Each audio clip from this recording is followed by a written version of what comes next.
This is lesson 24, part 1, and we're going to spend some time reviewing and practicing together. Music is written on a staff that consists of 5 lines and 4 spaces that we count from the bottom to the top. So 1, 2, 3, 4, 5 lines and 1, 2, 3, 4 spaces. We learned about the treble or G clef, which we use to write music for the right hand of the piano, women's voices, and higher instruments like the violin, flute, and trumpet. We draw a treble clef by starting on line 2, bump up, hit the third line, bump down to the first line, up and around, back down again with a little hook.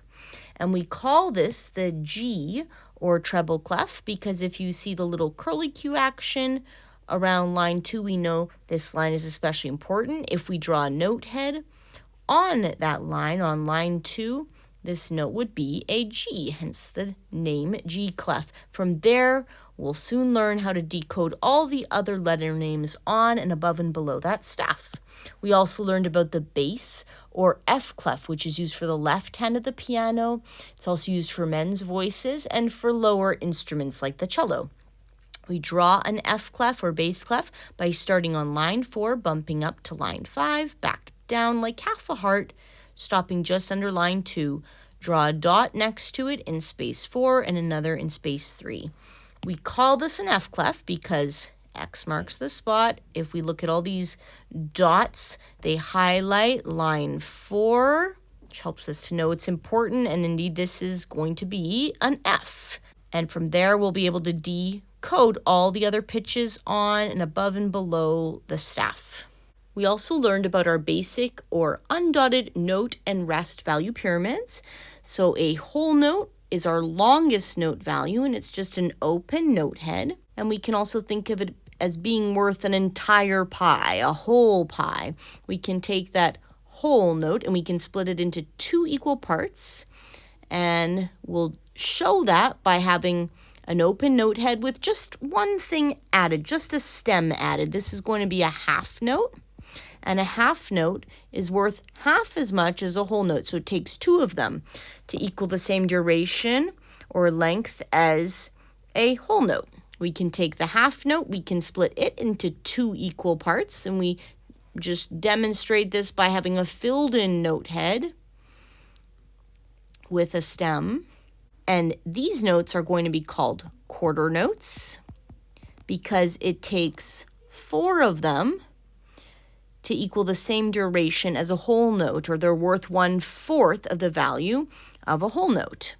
We can take each of these quarter notes, split it into 2 equal parts, and we'll show this by having what looks like a quarter note with a flag added. So we are always adding one written element to the symbol as we break the note down into shorter and shorter or smaller and smaller note values. Sometimes with these notes, which are called eighth notes because it takes 8 of them to equal 1 whole note, we'll just take those flags and we'll actually just connect them in a beam. Sometimes 2 eighth notes will be beamed together. Sometimes 3, 4, or even more will be beamed together. It doesn't matter. We're just watching that there's only one beam or one flag, and that's how we'll know we're dealing with eighth notes, called eighth notes because they're worth just 1/8 of the value or duration of a whole note. If we take an eighth note and break it into 2 equal parts, we'll show this by drawing an eighth note with its flag, but adding yet another flag. These are going to be called 16th notes, and they'll be worth half the value of an eighth note. So we'll take 2 of them to equal an eighth note, and 16 of them to equal a whole note. Sometimes, just like with the eighth notes, we actually take all these little flags and we just connect them together. You'll notice there's 2 beams now, just like there are 2 flags, and we'll know that these are then 16th notes. And I'm not going to go ahead and draw my split up pie because it will get very congested. So remember that we can't actually assign any specific beat values or durations to these notes right now. We'll need additional decoding information from the composer in the form of a time signature in order to be able to do that. What we do know right now is the fixed relative value of these notes. So we know that a whole note is worth twice as much as a half note, and a half note is worth twice as much as a quarter note, and a quarter note is worth twice as much as an eighth note, and an eighth note is worth twice as much as a 16th note. So if the composer tells us that an eighth note will be the note value that will be worth 1 beat, now we can go ahead and do the math and know that that means a quarter note, which is worth twice as much as an eighth note, is going to be worth 2 beats. And a half note must then be worth 4 beats. And a whole note must then be worth 8 beats. And a 16th note will only be worth half a beat.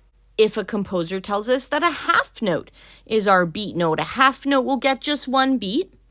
We can apply that, and now we know, well, a whole note is worth twice as much as a half note, so it must be worth 2 beats.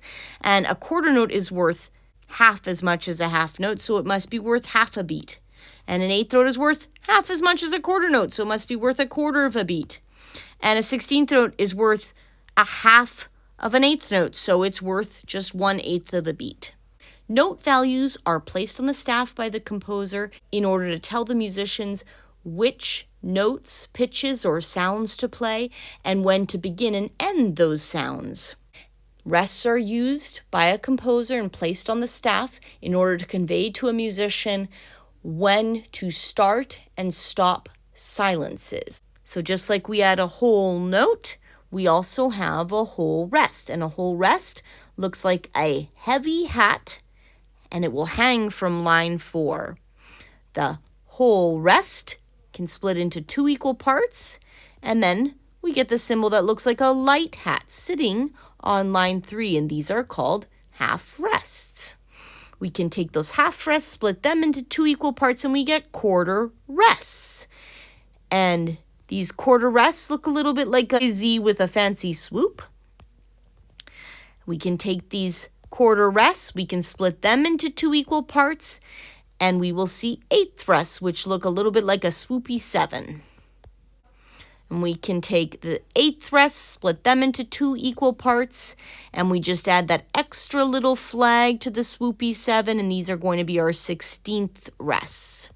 Just like with the note value pyramids, at this point we cannot assign a specific beat duration to these rest values. We can only know their fixed relative values. So we know that a whole rest is worth twice as much as a half rest, and a half rest is worth twice as much as a quarter rest, and a quarter rest is worth twice as much as an eighth rest, and an eighth rest is worth twice as much as a 16th rest. Returning to our staff to draw some note and rest values, I could draw a whole note on space 1. I could draw a half note on line 2, and because it's below line 3, I would draw the stem going up on the right side. I could draw a quarter note on space 2, and because it's below line 3, I would draw the stem going up on the right side. I could draw an eighth note on line 3, and because it's on line 3, the stem can actually go either way, but I'm going to choose down on the left side with a flag going to the right. I could draw a 16th note on space 3, and because it's above line 3, I will draw a stem going down on the left with 2 flags going up and to the right. I could also draw a measure line. Remember that a measure line will go from the top to the bottom of the staff. It's used to group beats together. The area between bar or measure lines is called a bar or a measure, and we can number bars or measures so that it's easier to find our spot in the music. I could draw a whole rest. Remember that a whole rest will be a heavy hat hanging from line 4. I could draw a half rest. A half rest will be a lighter hat sitting on line 3. I could draw a quarter rest, which just looks a little bit like a Z with a tail. I could draw an eighth rest, which looks a little like a swoopy 7 starting in about space 3. And I could draw a 16th rest, which looks almost the same as an eighth rest, except that we have 2 little flags. Remember that the only way to achieve genuine skill and ease when trying to learn to read music is by practicing. The first step of learning to read music is, of course, just understanding the notation and the concepts involved. But genuine fluency only comes with practice in applying the skills. Remember that music is a language, just like English is a language. Think of the process and the time involved with teaching a child to read. From the beginnings of learning to identify letters, to naming those letters, to identifying the sounds that go with those letters, to sounding out simple consonant, vowel, consonant words like hat and cat, to being able to read those words fluently, to being able to sound out multi-syllable words, to being able to sound out irregular words. Understand that music is also a complex language. And in addition to being able to understand the concepts, we also have to teach our bodies to realize what our brain is understanding. Within these videos, I'm trying to give you all the tools you will need to eventually realize pretty much any rhythm we will see in typical church music team music.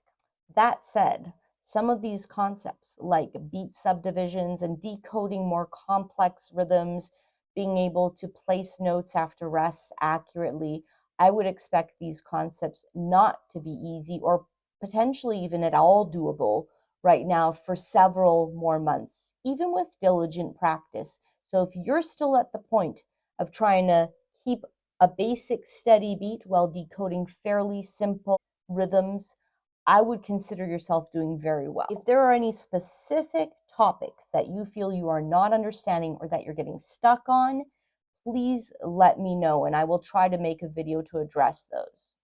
But if you're working diligently and you just sort of feel like you're not quite keeping up with some of the newer reading exercises I've been introducing or some of the subdivisions I've been breaking down for you, please don't be discouraged and don't let that stop your own forward progress. Keep working at the level you are comfortable working at and at the pace your body and mind are able to gain mastery at. It's really okay and maybe even preferable to spend a lot of time on the foundation level of just keeping a steady beat and being able to vocalize pretty simple rhythms. Repeat those pages as often as possible to help build genuine ease and fluency. And then you'll find in time the harder pages come more easily because you've spent the time building this very strong foundation. There's a quote I'd love to share with you. It's by somebody named Matthew Kelly.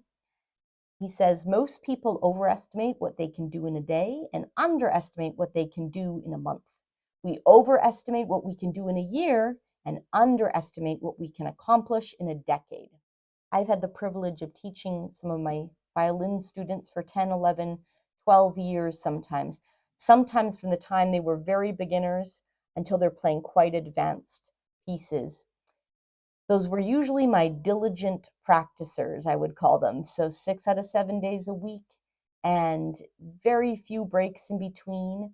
No monumental efforts week by week. It was just a daily chipping away at it, a daily habit.